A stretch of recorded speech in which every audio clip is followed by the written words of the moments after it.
Good evening. We're working today on animal nutrition or human nutrition. That's like we're applying what we took about enzymes on the human digestive system. So what I have here is like first part where food enters your body. When food enters your body, it starts with your mouth, obviously. We have organs here that are responsible for the digestion of starch. Like when as soon as food enters your mouth, those salivary glands release release the enzyme amylase, who's responsible for the digestion of starch. Following the mouth, we're going to go down in the esophagus. The esophagus is where food is going to be directed from your mouth all the way to your stomach. There isn't any digestion that takes place in the esophagus, but it's essential to push the food down along till we get to the stomach. Once we get to the stomach is where we start digestion of proteins. Plus, the stomach muscles do blend or do mix the food with an acid. That acid is quite important because it's needed to get rid of bacteria. Following this stomach, we're going to get to the small intestine. Notice in the small intestine, we're going to divide this into two segments. The first segment, we're going to call this the duodenum. Duodenum is where we do the most of the chemical digestion, the digestion with enzymes. So that takes place here in the duodenum. And we will follow this with absorption, meaning we will transfer the nutrients from your food all the way into your blood. So we're going to now get to the ileum, quite long, which is needed, more surface area for absorption. Lastly, we're going to get to the large intestine. In the large intestine is where we are going to absorb water, plus egestion takes place right here. Egestion is when feces, the undigested food, comes out of the body. That's like opposite to what happens in the mouth, which is known as ingestion. They all sound similar, like ingestion when food enters, egestion like exit when undigested food comes out.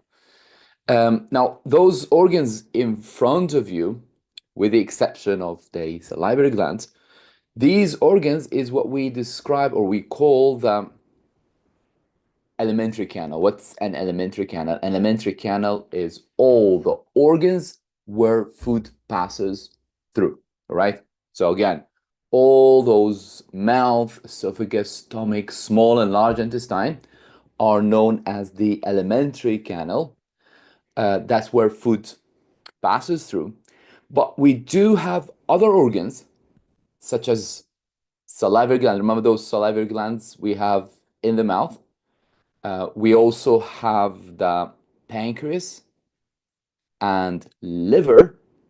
Those organs, the three of them, no food passes here, right? No food gets to your salivary gland, no food gets to your liver, nor to your pancreas, but they are essential for digestion. So those organs here are part of your digestive system, but not part of your alimentary canal, because to be part of your alimentary canal, that's where food passes through. All right. So again, let's take a quick view at the whole thing here. So we got the ingestion in the mouth. We have the esophagus to push the food down. Here is the duodenum, stomach first, duodenum, small and large intestine. Those are the alimentary canal. Then we got liver, we got pancreas, and we got those salivary glands responsible to assist in the process of digestion. All right. Yeah. So someone's asking like the small intestine itself, which is here, is two parts. The first part here, it can't be seen from this view. Let me show you the original one. From here, you have the duodenum and the ileum. Together, those two are known as the small intestine. All right, this was just an overview. So if you didn't get most of the things we've said, it's okay because I'm going to go into each organ separately. But before we get to the details, let's just define what digestion is. Actually, digestion is not like one thing. Digestion is two types. There is what we call physical or mechanical digestion, the same thing. You may call it physical or mechanical. That's when you take food, let's say bread, and you break down that bread into smaller pieces. What's the point? The point here is that you have broken down the food, you've increased the surface area, which is essential because those enzymes of yours, those enzymes that are responsible for digestion, don't work unless the food is in small pieces, unless it has large surface areas. Again, the whole purpose of physical digestion is to break down large pieces of food into small ones, and that really helps in the process of chemical digestion. Chemical digestion always will involve enzymes. So that is the one where we change the texture, we change the chemistry, I should say, of food. Mainly, you turn food into a new substance. You see the difference? So here, I did not change the chemistry, right? Bread is still bread, right? We did not change anything about the bread here, right? But here we're making new substances. For instance, with starch in bread, it would turn into soluble sugar known as maltose or glucose, right? So we've turned insoluble to soluble. So one more time, with mechanical digestion or physical digestion, we're trying to increase the surface area. This is done in three ways. This is done with your teeth. This could also be done with muscles, like the ones you have in your stomach. Later on, I'll tell you also about another form of physical digestion done by bile, right? In all cases, we're not, it's like a physical change, like what you study in chemistry. Physical changes are the ones that basically to change, you don't change the chemistry. It's quite reversible. And the substance, you did not make a new substance. But with chemical digestion, it's quite different because this time I'm turning some large insoluble into soluble. And the key word here that this must be done with the help of enzymes. Let me show you an example of physical digestion and chemical happening inside the mouth. So here is the mouth. You can see here in yellow, those are salivary glands. So food has just entered. The teeth are breaking down the food mechanically. Salivary glands now will secrete saliva, and the saliva contains amylase. We're going to turn any starch you have eaten, that starch will be turned from being insoluble into soluble product known as maltose. Following this, food will go to the esophagus right here. Okay? So this was the first step, first station of digestion, that is mechanical and chemical digestion taking place inside the mouth. What I want you to try here, I want you to try to match those molecules at the top. We've taken this last time. I have A, B, C with their name. So you should be able by now to match the chemistry or the structure of the molecule with their shape. So let me show you all these molecules. There's one like this here. Can someone try to match them with one another? Aiden? Try.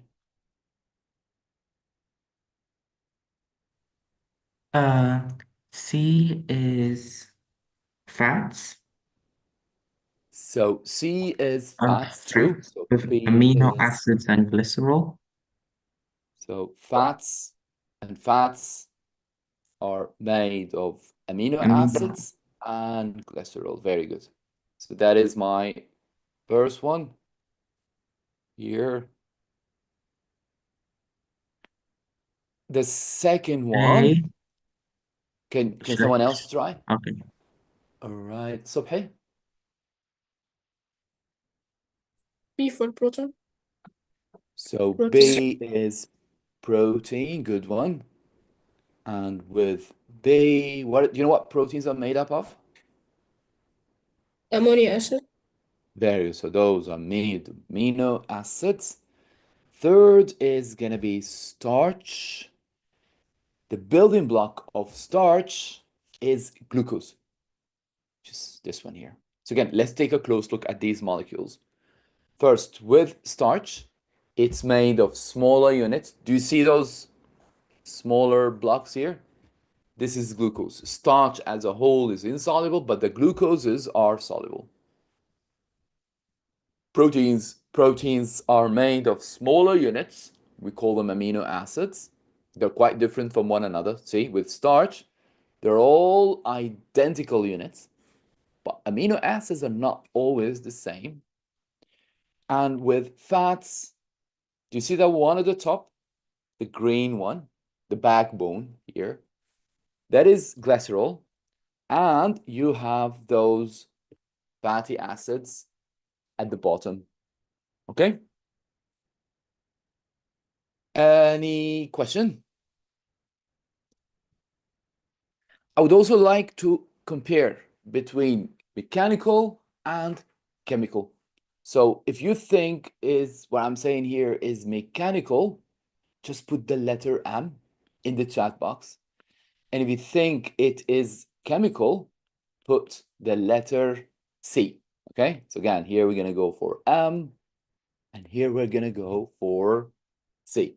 Let's get started. So in the chat box, put either one. First one, it's teeth.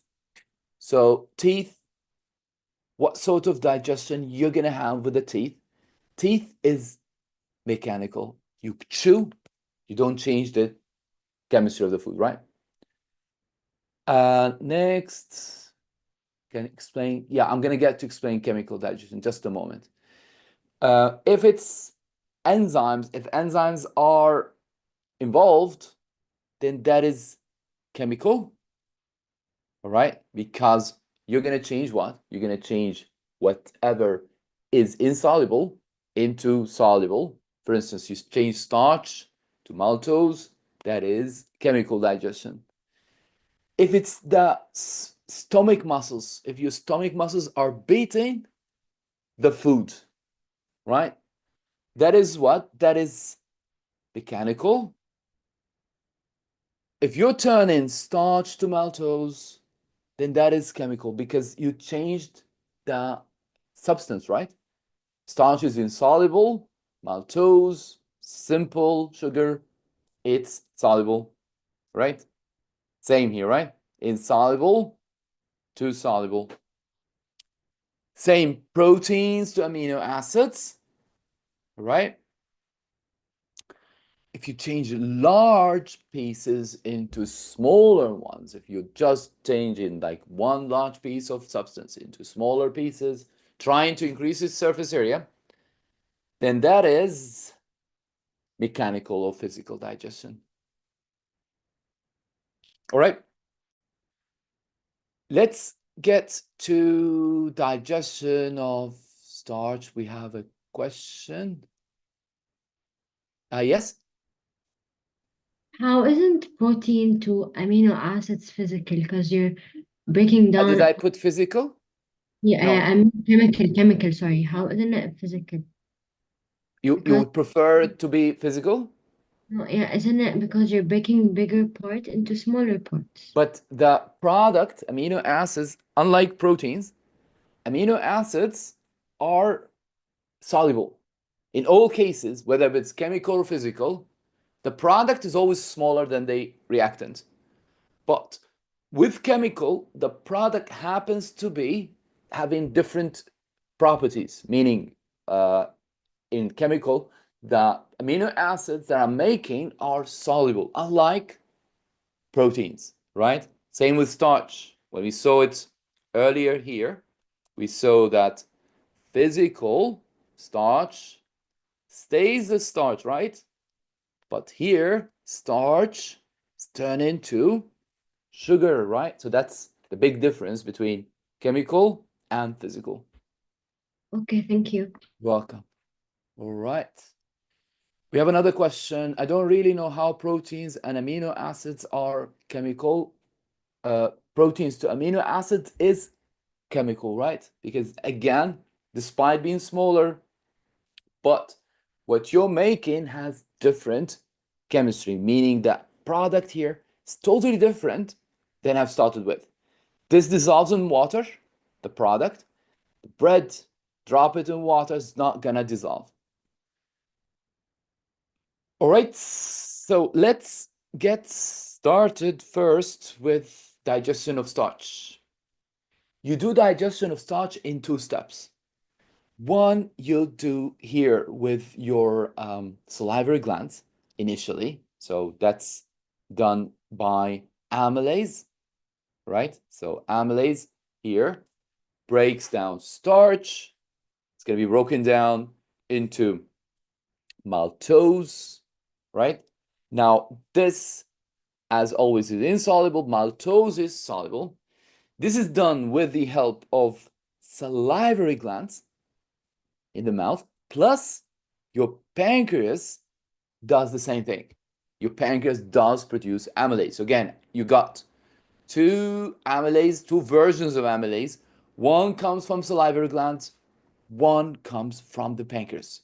They are more or less identical to one another. There's not much difference. They both do the same reaction. So again, first reaction of digestion of starch is done like this.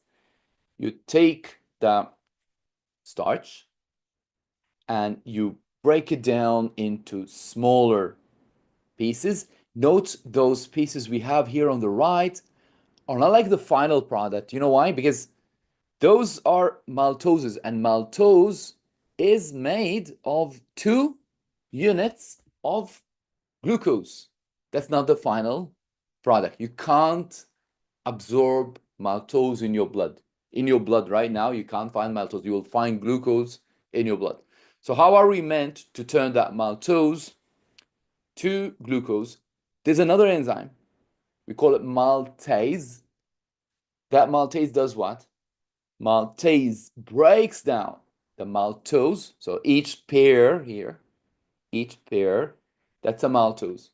They're going to be broken down by maltase into glucose, right? So again, this is the second step, and this takes place exclusively only in one place, in the wall of your small intestine. So that happens just there, where you turn maltose into glucose, right? So let's just be aware of the different types of sugars we have. If you've seen that the sugar is made of 1 unit, then that is glucose, like the one you have here. If it's 2 units, then it's maltose. A long chain of glucoses is what I call starch. Okay, so again, step number one, what have we done here? We took starch, we've broken down the starch into maltose. This was done with the help of amylase, and the amylase is found either in your made by the salivary glands or could also be done, could also be made by your pancreas. Okay? Now, maltose is not the final product because you still have to break it down. You're going to break down that maltose to glucose, like this. And this is done by another enzyme known as maltase. And that maltase is only made in the wall of your small intestine. Just be aware, the spelling here, that's an A, that's an O, that's a substrate, and maltase is an enzyme. Okay?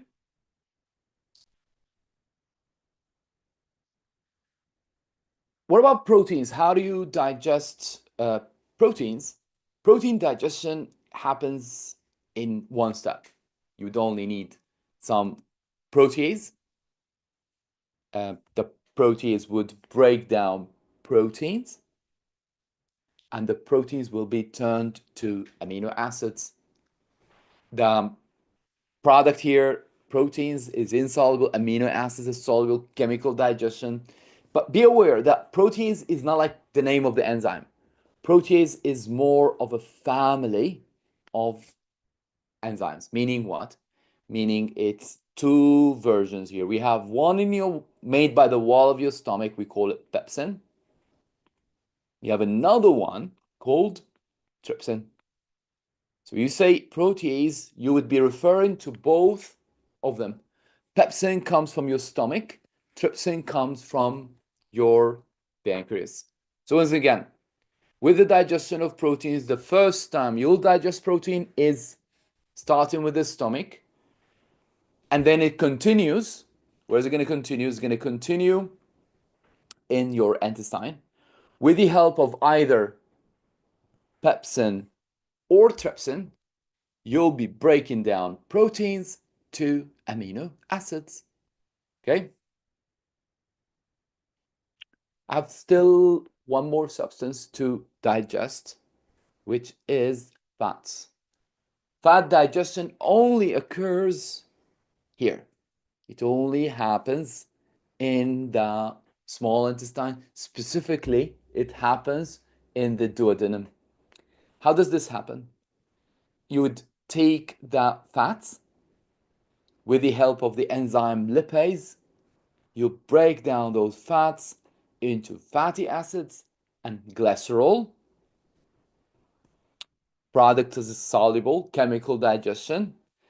And again, this only occurs in one part of the body, which is the duodenum. But who's going to make that lipase? Lipase is made by your pancreas. So the pancreas, once again, is the one responsible for making amylase, makes trypsin, a protease, and it makes lipase. So with the help of lipase, you're going to break down fats like chocolate into what? Into fatty acids and glycerol.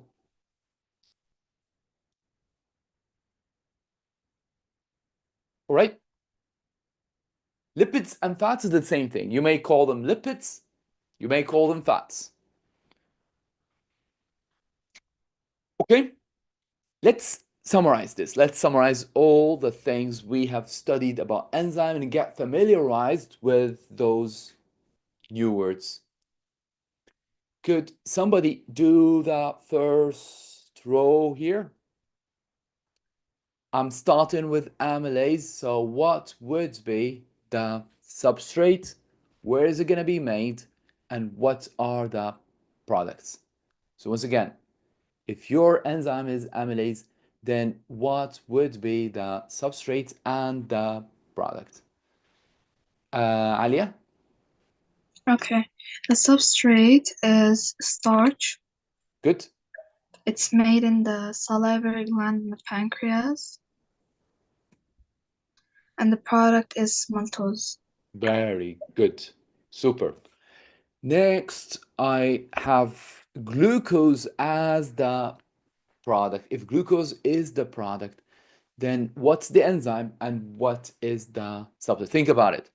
in which reaction we started with large molecule and we ended up with glucose. So let's start with maltose as the substrate. So maltose is the substrate here. And the enzyme's name is maltase, you see? This is only made in the small intestine. Okay? Now we've seen today that protease is not one enzyme, it's two enzymes. Do you guys still remember what we call the version of protease? The one made in the pancreas. So what am I gonna call this one? Was it pepsin or trypsin here? Because it's the pancreas one. Since it's pancreas, I'll be calling this here trypsin, made by the pancreas, and the products are amino acids. Obviously, the next one goes, it says stomach. The only enzyme made by the wall of your stomach is pepsin, proteins, two amino acids. Who could do the last one, the one with fats? We just did this one, should remember it. So what's the name of the enzyme? And what are the products in this case? Let's try with Leanne. The enzyme is lipase, Mm-hmm. and the products are fatty acids and glycerol, Very good. and it's made in the duodenum, I think. No, Yeah. it's made pancreas and it works, or it's like the action of it is in Oh. the duodenum. All right, all good. Next thing we're gonna be working on are teeth, right? So the question we have here, I'll solve this one. It's quite similar to the one we've just done here, so I'll do this tomorrow. Quite similar. You may start doing it today, but let's just work on teeth. With teeth, you got 4 different types of teeth. You can always like check the teeth in your mouth because they're there. You know that all mammals come with 4 types of teeth. Those in front, we call them the incisors, whatever you'd like to call them. Those sharp ones are the canines. You have 4 canines. You have premolars here. You have molars at the back. Okay. Now, you should be able to identify the tooth from its shape. And again, you can always cheat this because it's always in your mouth. You can always tell which tooth is which.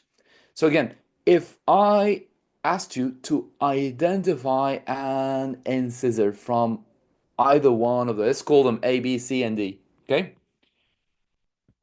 Could you all tell me which one of these looks like an incisor to you? So try this. Here you go. How do incisors look like? They're sharp, right? They're like a blade, like a knife, right? So which one looks like to you? Like a blade or a knife?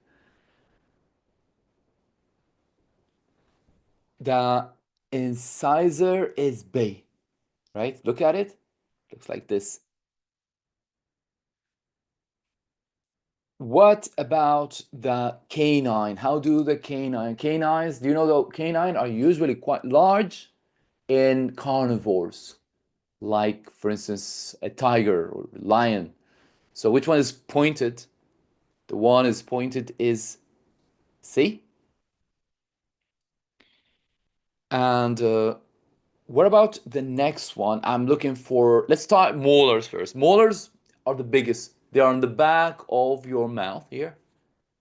Usually it's very easy to tell a molar because it's the only tooth that comes with 3 roots. Do you see those? Those are roots. they go inside your gums. So that's a molar. Another hint is that only molars come with, do you see those? It comes with cusps. So it comes like with 1, 2, 3, 4 cusps like this on its crown on the top. Okay. So that is molar here. Okay.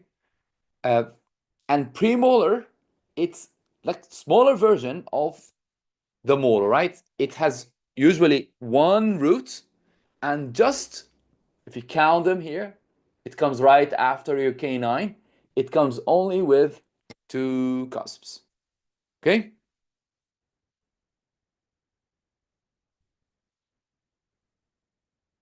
Right. Next, I have like the jobs of the functions of this thing. Right. So let's start with cutting. Which one of these is the one you will use for biting, cutting of the food? So once again, if you're to bite or cut, which one are you gonna pick? You're gonna pick the inside. Again, the biting of something is always done with your incisor. What if you were grinding food? Where would you chew? Where would you grind or chew the food? Chewing, grinding happens either with your premolar or your molar, right? So which one has 2 cusps? Which one? The one that has 2 cusps on its surface. This is either your premolar or it's only your premolar, I should say. Which one has like a chisel shape? What does chisel shape mean? It's like, do you know what you use to cut grass? Like this. That's your incisor. If you're tearing meat, if you're like slicing or tearing meat, then that is the canine.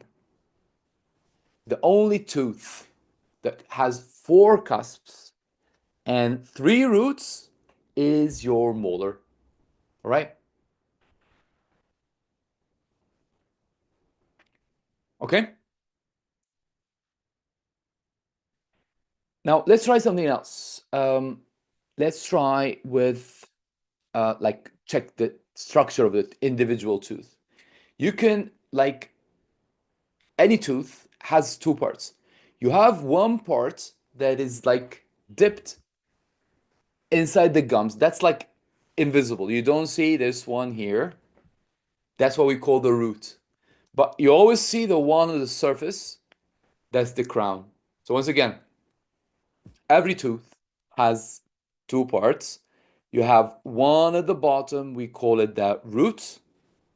You have one at the top, we call it crown. And the tooth itself, the visible part of the tooth, comes in 3 parts. You have the one at the surface, which is usually hard, very solid, quite very rich with calcium. We call that the enamel. So that is the enamel. That's like the hardest part of your body. Then you have the inner part here. That's called the pulp cavity. Just take a close look at it. You'll find that your tooth is almost hollow, it's almost empty in the center. And inside of it, I can see that there is like a nerve. That nerve will really help you to see if there's anything wrong with your tooth. It gives you signals about how healthy your tooth is. If it's too sensitive, that's not a good sign. If it's like irritating, then it's not a good sign. So that's what the nerve here is for. Plus, you also have capillaries. Capillaries like small blood vessels. Those capillaries will provide that tooth. Tooth is like a living part of your body. So it would require nutrients, it would require oxygen, and that's what the capillary here is for. So again, here is the pulp. That's where I have the blood vessels and the nerve. In addition, we have the dentin. This is like more of bone layer. It's between your enamel on the surface and the pulp in the middle. So you see that yellow part here? That's the dentine. That's the like a bony layer, bone-like layer in between the outermost and the inner one. Okay? Let's try this again. Let's try to label a tooth, one I have here. So if you've been asked to identify the crown on this tooth, what are you gonna pick? Choose in the chat box. Tell me which label represents the crown. Again, it should be labeling all the part above the gums, which is like A. What about the dentine? Dentine is the one that separates the enamel, the surface, and the pulp in the center. So here it is shown as E, if you can see it. It says carries nerve signals or nerve impulses. Here I am referring to obviously the nerve. Where you expected to find the nerve? The nerve would be found somewhere here in the middle. In my case, because it's like shows colors, if you printed this in black and white, you wouldn't be able to tell. But from this view, you can see that G is a blood vessel and H is like a nerve. So I'm gonna pick H here. Which part of your tooth is the one that is richest with calcium? So which one is the hardest, the richest with calcium? In this case, I could pick either C or D because both are pointing at the enamel.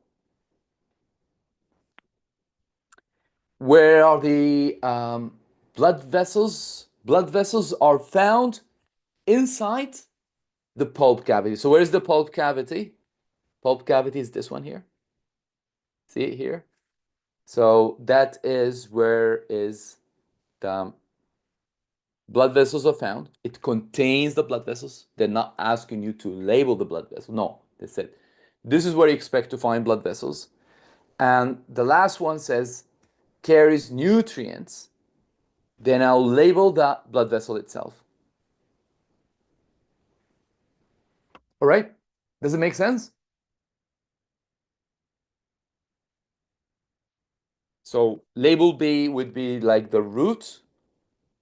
Label C is like labeling that cusp, the curve you have on the surface of the tooth.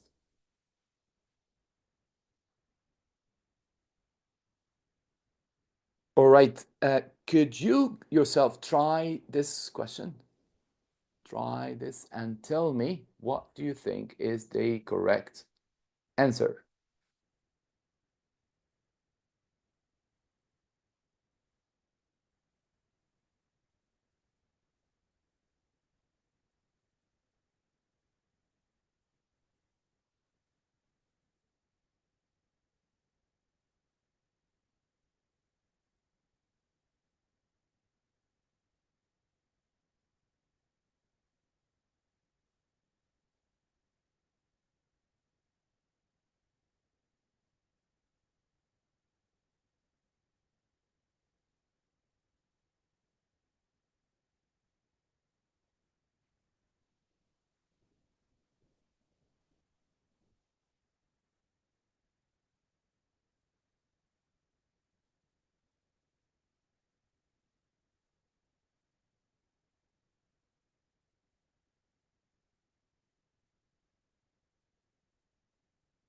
All right, so let's pick the correct answer. The correct answer is gonna be answer A, just this one here.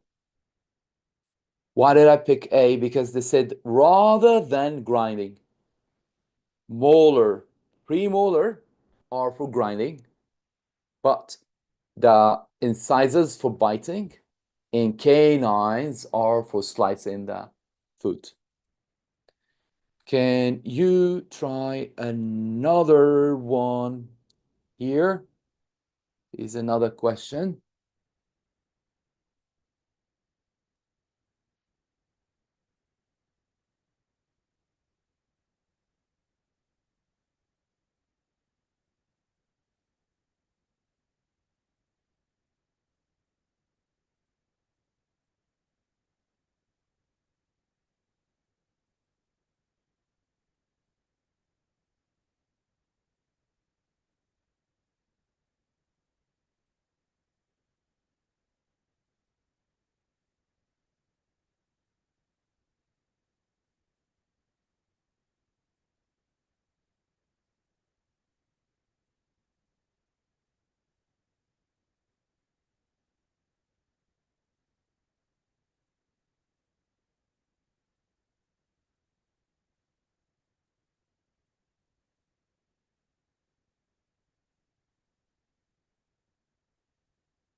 I'm still waiting for 2 people to submit their answer.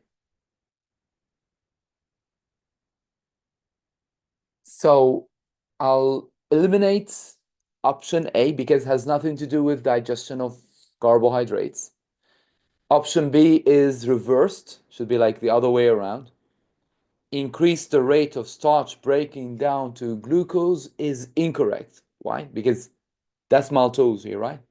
You can tell it's maltose because it's made of, you notice, it's made of 2 units, you see? But D is the correct one. D has starch to maltose. When you use amylase, you don't break down starch completely. No, it's partial because you only make maltose. The next thing I want to show you is this one. We're going to look at the process of something called peristalsis. What does that mean? Peristalsis is like when food is pushed down the digestive tract. So again, what is peristalsis? Just like with this dog, you can see here, the dog is swallowing food. As it swallows, you see where the bite here?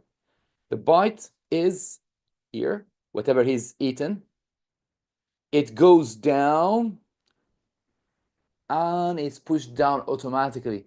Now, this is explainable in humans because we're vertical, right? We stand upright. But how does the food goes along the body of horizontal digestive tract like the one you have in dogs? This has to do with muscles, right? So even us, even if you lie down in bed, I don't recommend, you would still be able to push food down because the muscles behind the food, what are these muscles behind? Those behind, they'll squeeze. See? Those behind the food, they're contracting. When a muscle contracts, it squeezes and pushes the food. And those in front, they're relaxed. When they relax, they dilate, they open up, and that helps to push the food down. So again, someone asks you, how do you define peristalsis? Peristalsis is like a wave of muscle contraction and relaxation where the muscles behind contract and the muscles in front, they relax. And by the way, this doesn't only happen in the esophagus. No, it happens all the way from the esophagus all the way to the end. Okay? And as I just told you here, the wave is like those behind, the muscles behind, are the ones that contract. And those in front are the ones that will be relaxed so that the food will be pushed smoothly along your digestive tract. We're done with the mouth. We're done with the esophagus. Now comes the stomach. I always think of the stomach like food processor or food blender, like the one we have here. Because when the food gets to your stomach, you basically blend it. You know those muscles you have in your stomach? Sometimes you hear them when you're hungry. It makes like weird sound. I'm not gonna make that sound. That is the stomach blending or mixing the food with two things. You're gonna be mixing the food with acid because your stomach wall makes an acid, and you'll also be mixing the food with the enzyme. What's the enzyme's name? Just said it at the beginning of the class, called pepsin. So let's check this stomach here. You can see food has just arrived. It's going to be bathed, it's going to be mixed with pepsin and the acid. And then the food, once it's digested, it's going to be passed on to the duodenum, which is waiting right here. Let's talk quickly about like the role of the acid. What's the role of the acid in the stomach? It does two things. First, it's to kill bacteria because the acidity is high, and that acidity meaning it's going to be too strong that it will denature the enzymes of bacteria. You know, like every enzyme has optimum pH. We took it last week. Because this very acidic here, you would find that the enzymes of bacteria get denatured. In addition, it will provide optimum pH to pepsin. Remember pepsin we took at the beginning of the class?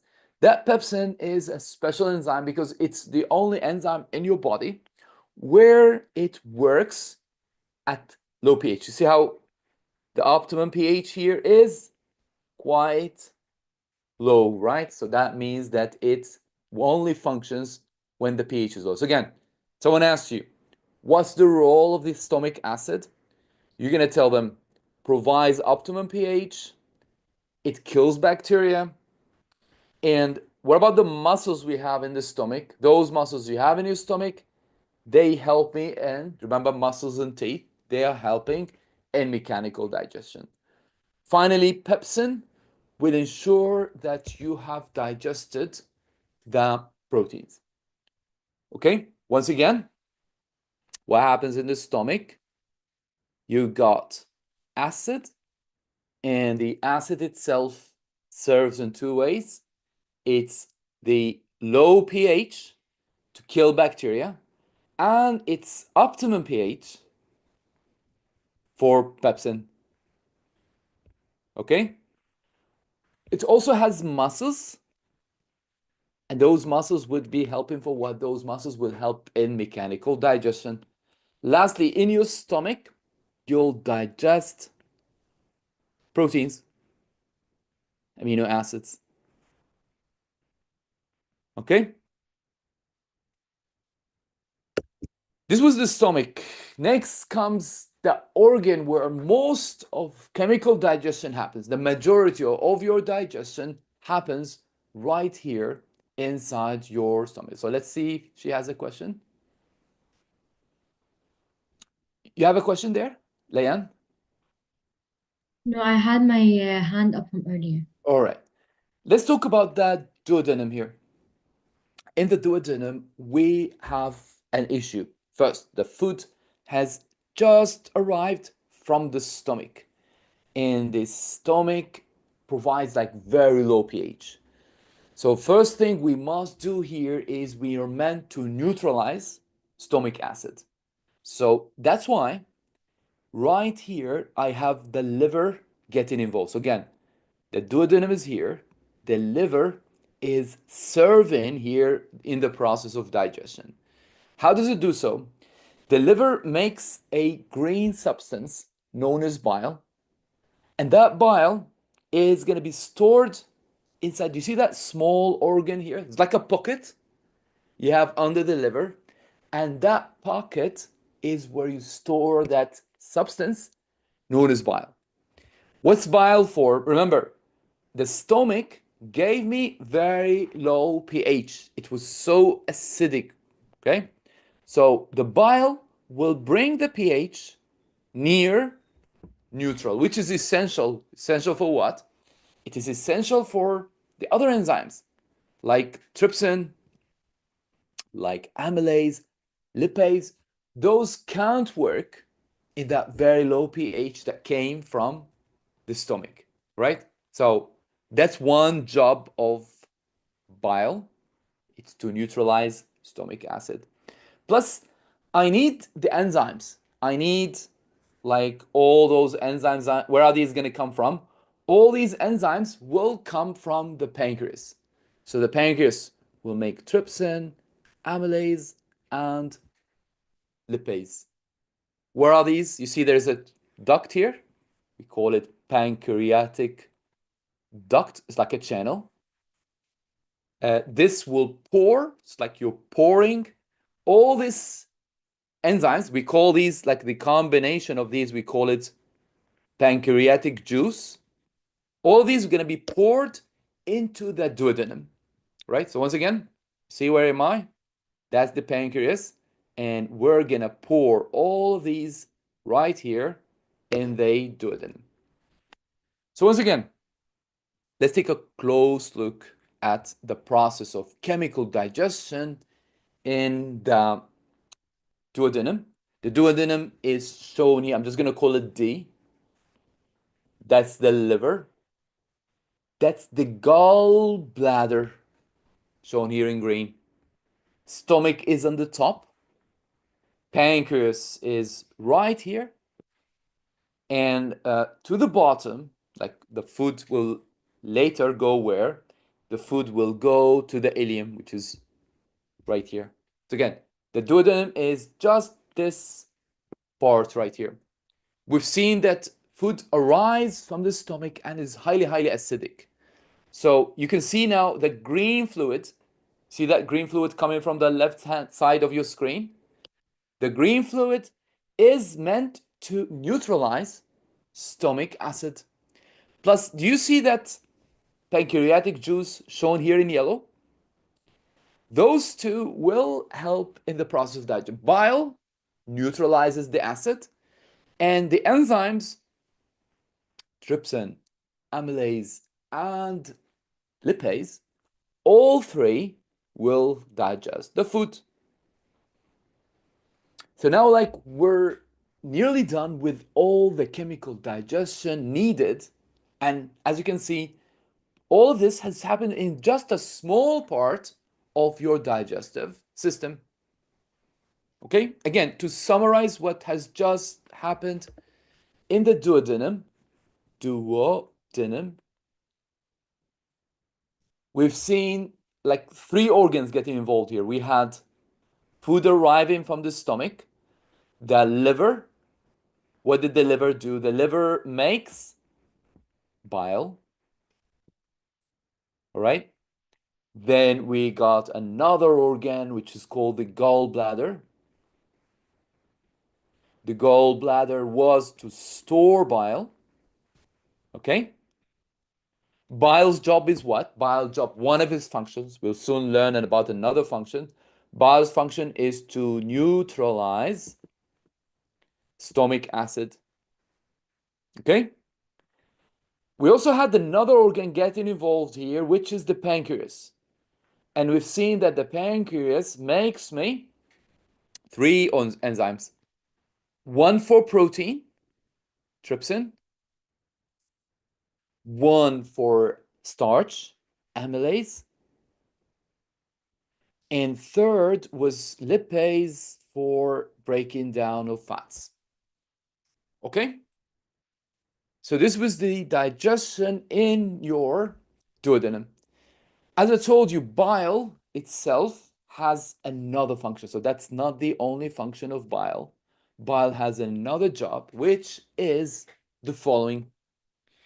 Usually, if you like mix, no matter how much you try, if you mix oil and water, just put drops of oil in water, you would notice that they would always make like separate layers. It's like the ones you see here, right?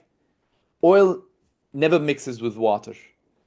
Now, it happens that you're having like chocolate. Let's say you had chocolate and you drank water after it. Chocolate has fats. Those fats will be separate like this. And that will make it very difficult for lipase to break down the food. Why lipase can't break down fats like this? Simply because the fats are very large chunks. The fats here, every object that is big like fats here, has small surface area. It can't be broken down by lipase, right? So what are we going to do about it? Remember the bile? The bile here will break down those fats mechanically, physically, because we're just breaking down fats into small fats droplets like this. So I did not change the chemistry. They're still fats. We're going to break them down to small droplets. This action here, this breaking down of fats that way, is what I call emulsify. So again, the emulsification, or to emulsify fats, is to break them down with bile into small droplets. That will make it very easy for lipase to break it down, right? Because now they're in small pieces. So lipase can easily break down the fats into what? We're going to break them down now, normal chemical digestion. So here on the left, it was physical or mechanical digestion. Now it's chemical. How? So those fats will be broken down to glycerol and fatty acids, like this. Okay? So again, we've seen how the liver helps here. How? In two ways. Number one, we've seen that the liver first emulsifies fat. What is emulsification? That's when you turn large piece of fats into smaller droplets. Makes it easy for lipase to break down the fats chemically. And we've seen that it neutralizes stomach acid instead of that is essential to provide optimum pH. All right? Is that clear? Let's summarize that process, okay? So I have the role of bile here. Let's try to fill in the blanks, trying to talk about what bile does. Let's try Yara. Where's bile made, Yara? In the liver. So bile is made in the liver. Let's try with Aya. Do you know where bile is stored, Aya?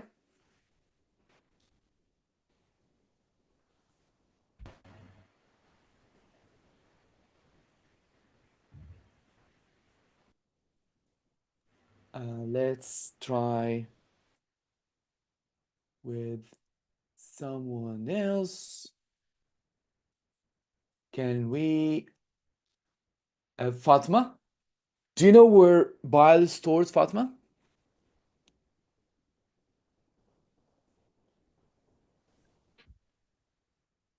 Nora?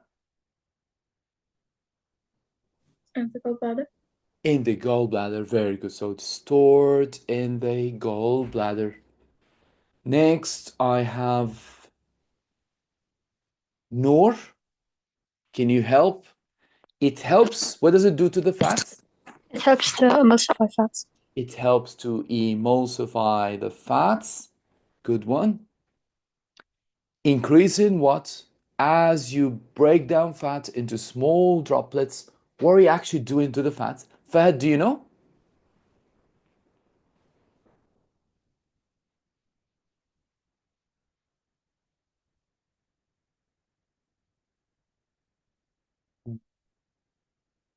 Check.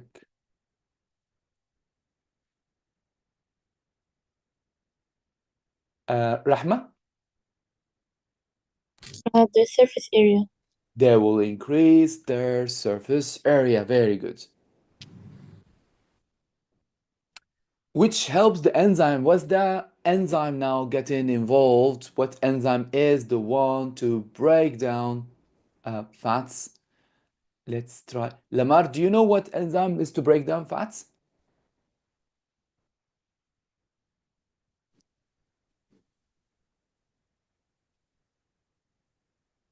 Hello?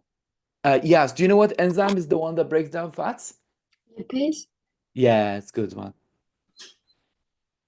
Now, Mustafa, to Hello, break sir. down, I'm listening, yes. Sir, sorry to interrupt you. I'm Fahd, but I was trying to open the mic. Yo, no problem.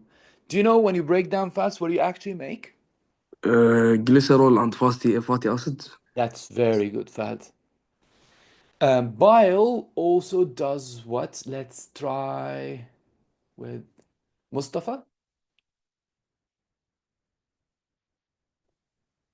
Bile also helps to neutralize stomach acid. Very good. So that will provide the optimum pH. Okay. All right. Can somebody try to identify what that word is? It's something we took today.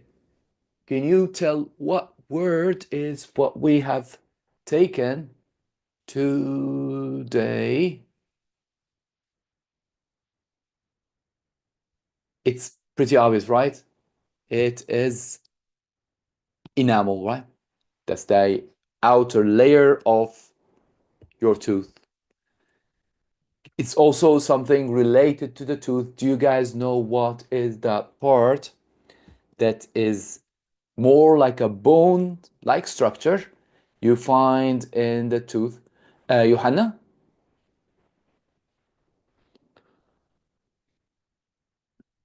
Do you know what the name of that structure of the tooth?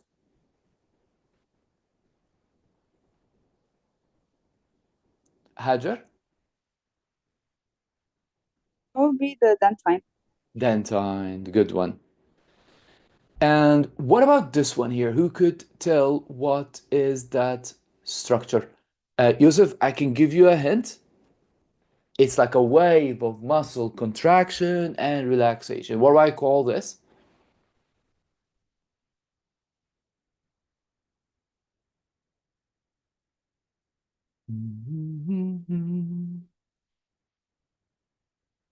Rahma? Yeah, it's peristalsis. Peristalsis, good job. All right, let's talk about something else quite related to like this process. Like so far, we have taken all the food and we have digested it, right? What are we meant to do next? Because you're also meant to take that food or you drink that you've digested and it must somehow get into your blood. Like, for instance, if you drink coffee, you would notice that that caffeine, which alerts your brain, it happens like in a matter of few seconds, and you would feel like that kick of caffeine running inside your head. So how does it go from her stomach to her head? This has to do with the role of your blood. Do you remember that second part of your digestive of your small intestine? We call that the ileum. As you can see, the ileum is wavy. You see how it's wavy from the inside? It has like small finger-like structures. You see them here and here. Those are known as villi. And those villi do what? Those villi, like always, we've seen this with the alveoli too, that they increase the surface area. They give you more surface area so you can absorb more food. So again, in biology, surfaces that are smooth are not meant to diffuse. Like for instance, in your alveoli or in your small intestine, you have wavy, curved surfaces, and that will enable what? That will enable to increase the surface area so you can absorb more nutrients. Let's take a look at one of those villi. They look something like this. And if you just zoom in, what will you notice? You notice that they also have cells on the surface. Those cells look like this. The cell itself on its surface is also wavy. It's also like has a brush-like structure. So again, the entire thing, this entire thing right here, this is one of your villi. And on the surface of the villi, we have cells. And those cells got what we call microvilli. Right? Again, villi, each one of those finger-like things is known as one of those villi. And the surface of the villi got tiny microvilli. Those cells, let me show you how they look like from inside. This is like one of those cells.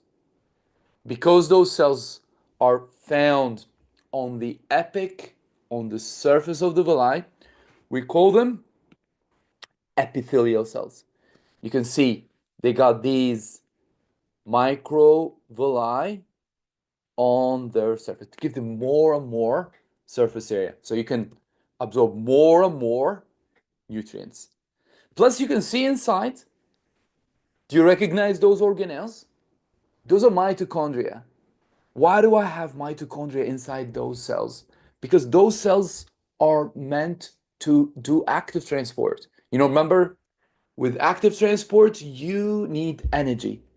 So again, some of those adaptations of those cells is the following. First, it's the fact that it has the microvilli. It gives it more surface area. Second, it's the fact that it's rich with mitochondria, so it would have enough energy to do active transport. Okay? So again, let's closely look at, I'm gonna like build one of those villi to show you how they look like. This is the surface, okay? From this view, I can see those, remember the name of the cell? We call them epithelial cells. Epithelial cells, they're right here. They got those microvilli on the surface. In addition, in between those cells, like every now and then, you'll find other type of cell. Let me just draw one of those cells here in the middle. You'll find cells looking like this in between them.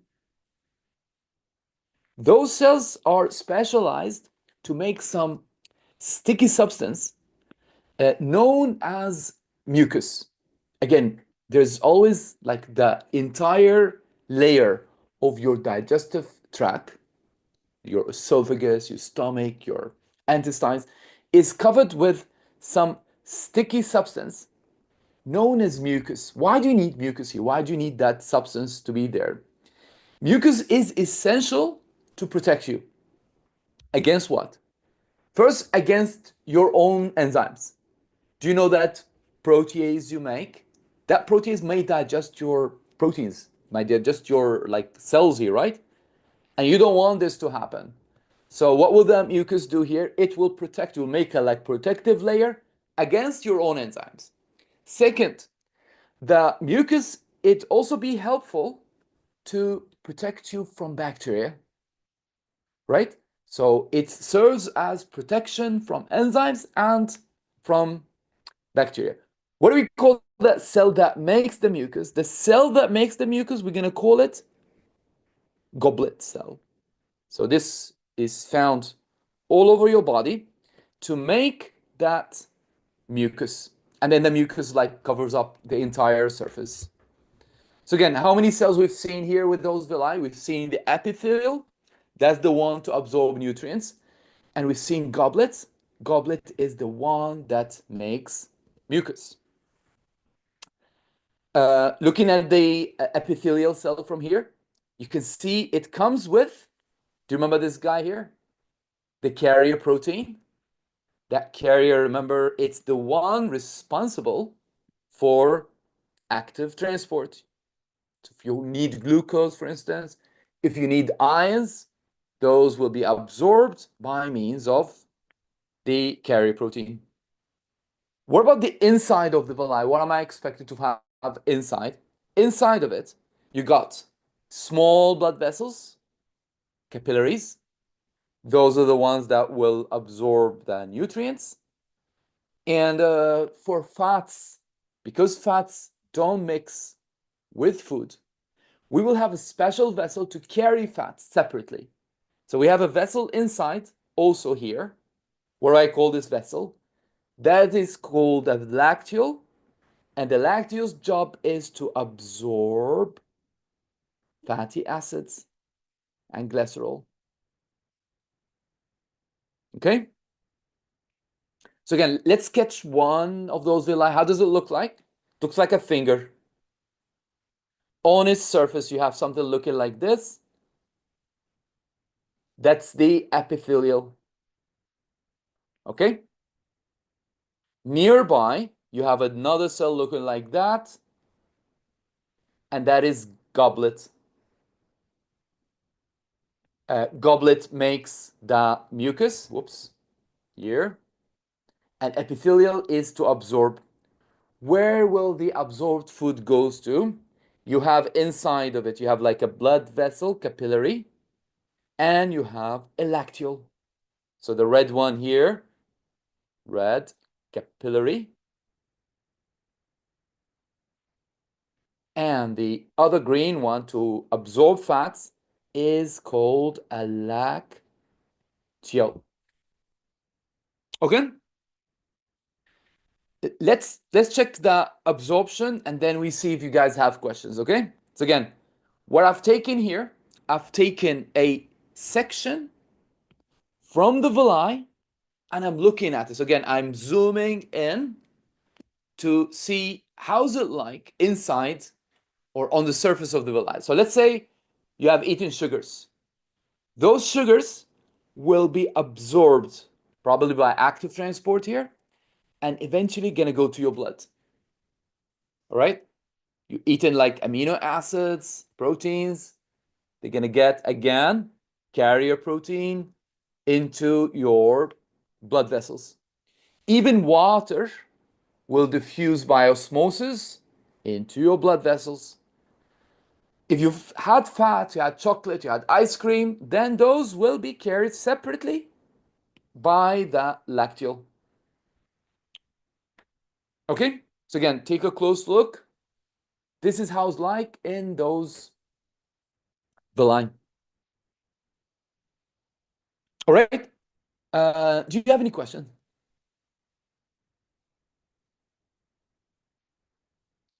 Let's try something. Let's try to match these things we have with their function. Okay, so if I mention active transport, which one of these is more likely to be involved in active transport? Carmen? Yes, I wanted to ask a question. I want to match active transport with one of these here.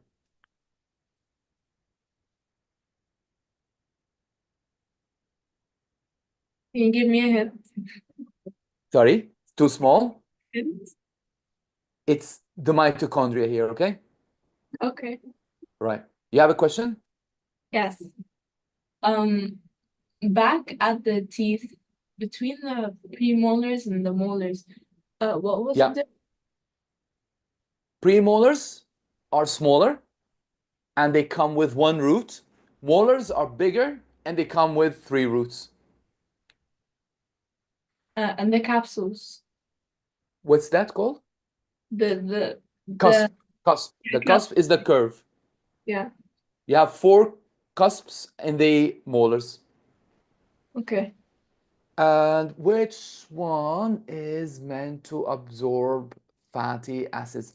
Lujane, do you know which one of these would be to absorb fatty acids?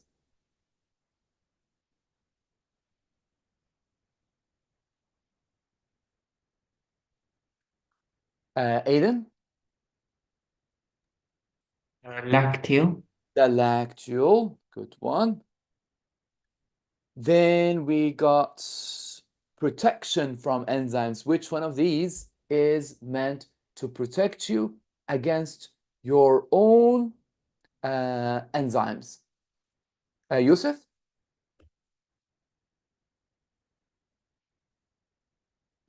The mucus, sir. Couldn't hear you, sorry. The mucus. The mucus, very good. Which one to absorb glucose? So which one of these is to absorb glucose? Saib?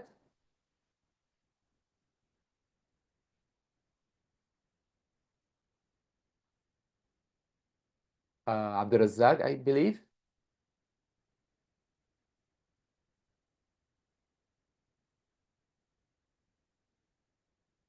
Mohammed?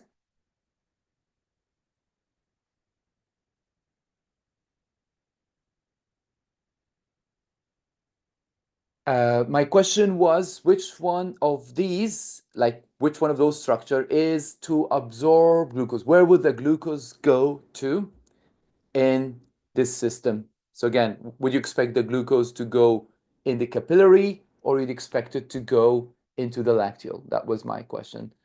It's going to be the capillary, right? Absorption of amino acids, where will the amino acids basically go to? It's going to be just like glucose. All right. More surface area. What provides me with more surface area? There are two things that provide me with the surface area. First, it's the microvilli. So microvilli do provide a lot of surface area. Second, it's the ileum itself. First, it's quite long. It's like could be up to 5 meters long, the ileum. Plus, the presence of the villi in the ileum is what provides surface area. Okay?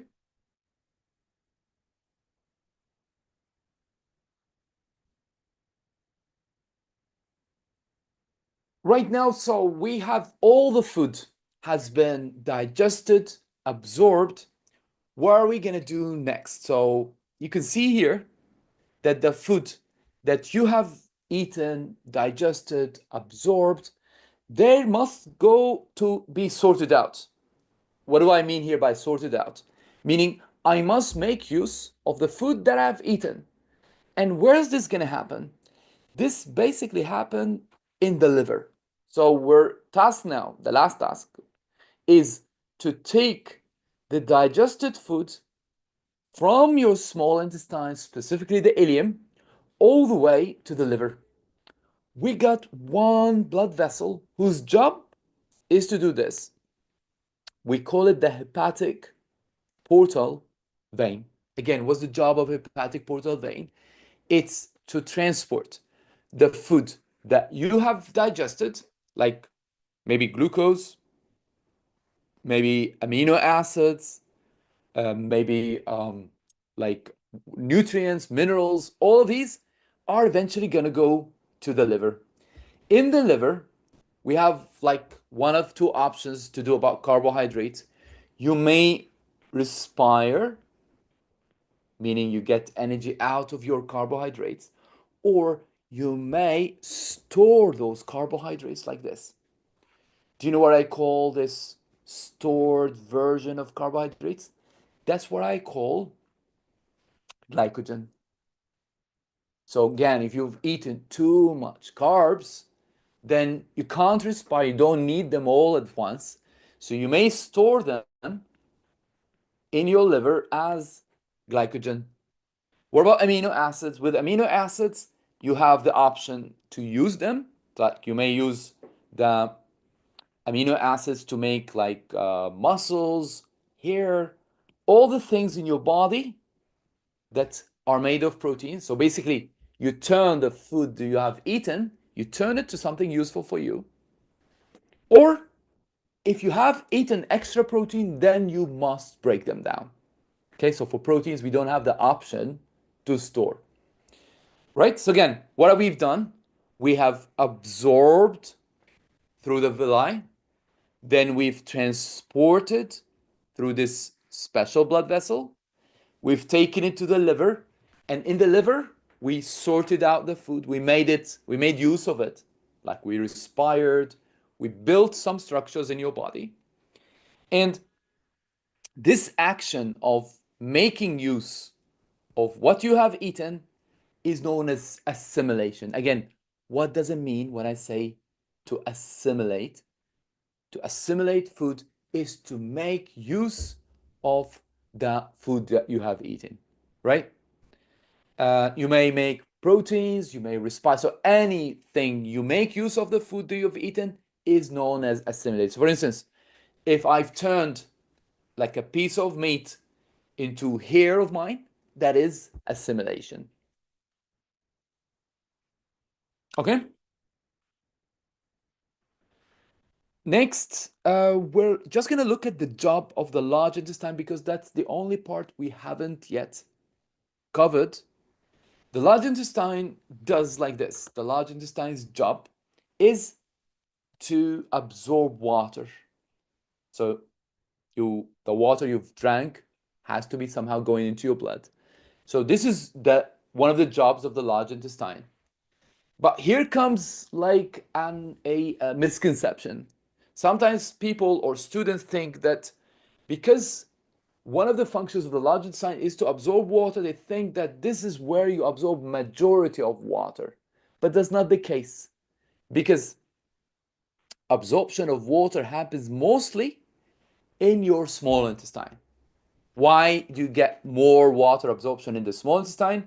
Simply because you have more surface area in your small intestine. So again, one of the main functions of the large intestine is to absorb water. You do this in the large intestine, but the majority of the work has already been done in your small intestine. Okay? So this was the large intestine, and don't forget, this is where we get rid of the food that we can't digest. Many of the food you eat cannot be digested, so we must get rid of it. So this happens right here through the anus. So that's the opening for the undigested food to come out from your body. All right. I'm only left with small, tiny part. Just gonna spend a few minutes on it and then I'll let you go, which happens to be a disease. And the disease's name is called cholera. Where is cholera? You can see here those two kids are playing with water, and apparently the water is not dirty. Sorry, the water is dirty, I should say. Usually water that is like from sewage, unsterilized water, tends to have a bacterium.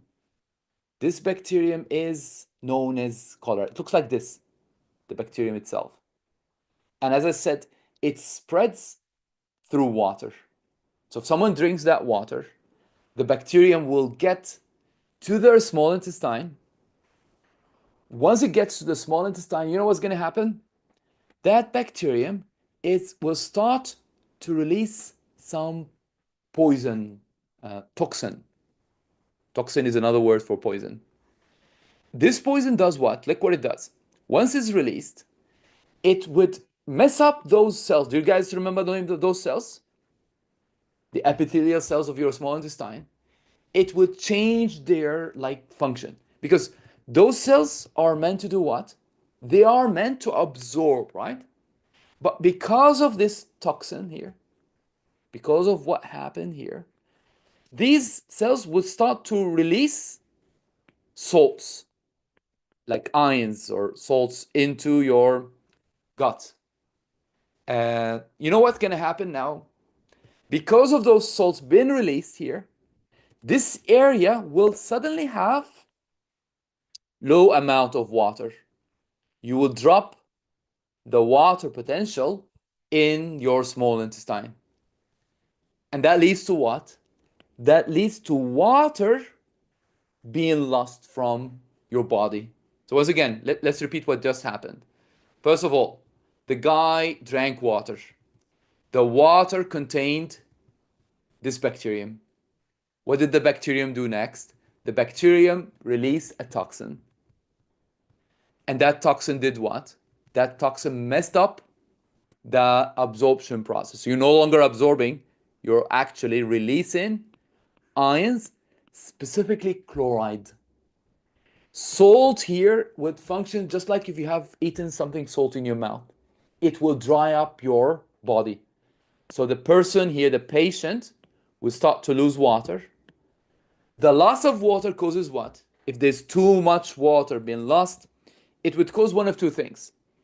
It would cause diarrhea, severe diarrhea. I'm talking like life-threatening diarrhea, which leads to dehydration. And it would also lead to vomiting. Why is he vomiting here? He's vomiting because of the toxin. So again, two signs, two symptoms of cholera is severe diarrhea and vomiting. Do you know what that will lead to? That would cause dehydration. The person will be very dehydrated because of all the water he has lost. So what are we going to do about it here? Like, how would you treat someone who's having these symptoms? First of all, you must rehydrate. So again, he is dehydrated. We must rehydrate him, her. Okay? How are we going to do this? You're going to do this by means of giving them this recipe. What's the recipe? The recipe is water. He lost salts, so give him salts too, and sugar. So that rehydration therapy here is like what? Is you give the patient the water he has lost, salts he has lost, plus some sugar. Why do you need sugar? Because he is desperate for energy. He needs energy in his body. So that's what I call rehydration therapy. In addition, you also need to give him something to kill those bacteria. And what do we call that medicine that you take to kill bacteria? We call it antibiotic. So those will help him to kill those bacteria. And hopefully, if it's been treated fast enough, then he will survive. Okay? So again, before we leave, let's just put those events in order. That will be your exit ticket. Put those events in order and I'll see you next time.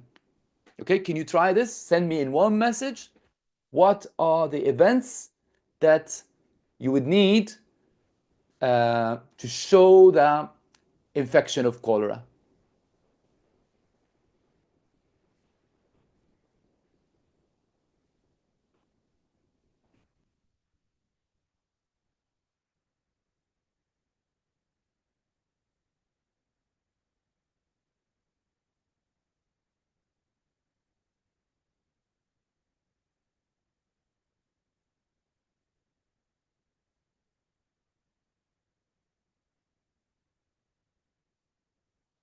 So your answer should be like in like B, C, D, like a message showing those events in what you think is the correct order. All right, we got Rahma got it right. Leanne got it right. Lujane also got it right. Very good. So those people I'm calling their names can leave. Bye, sir. Bye-bye.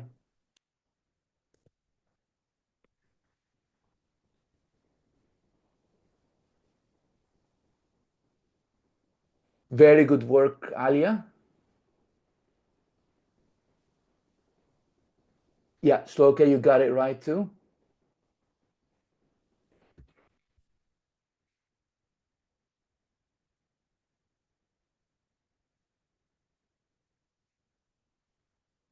Aiden, very good work.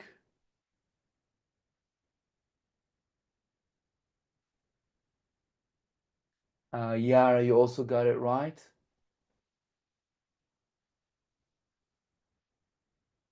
Johanna, very good work. Shahad, correct. Yusuf, correct.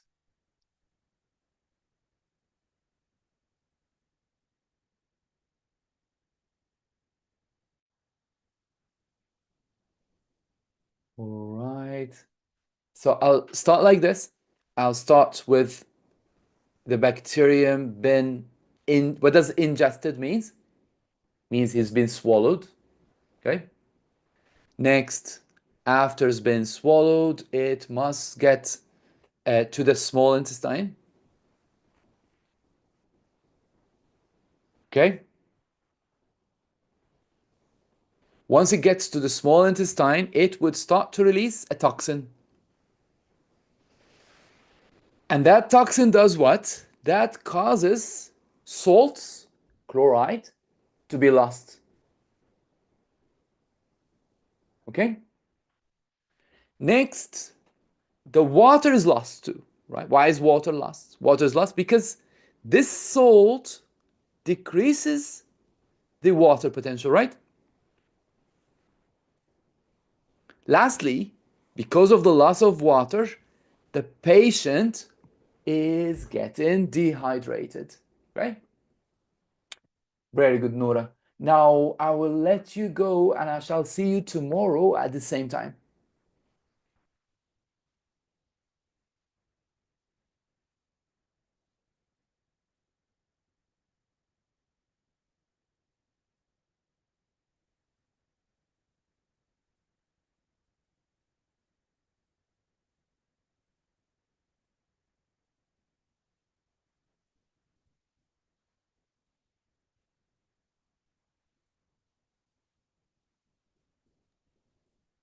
Sir, Yes, Fed? are we allowed to leave now? Yeah, sure. Bye bye. Okay, thank you, sir.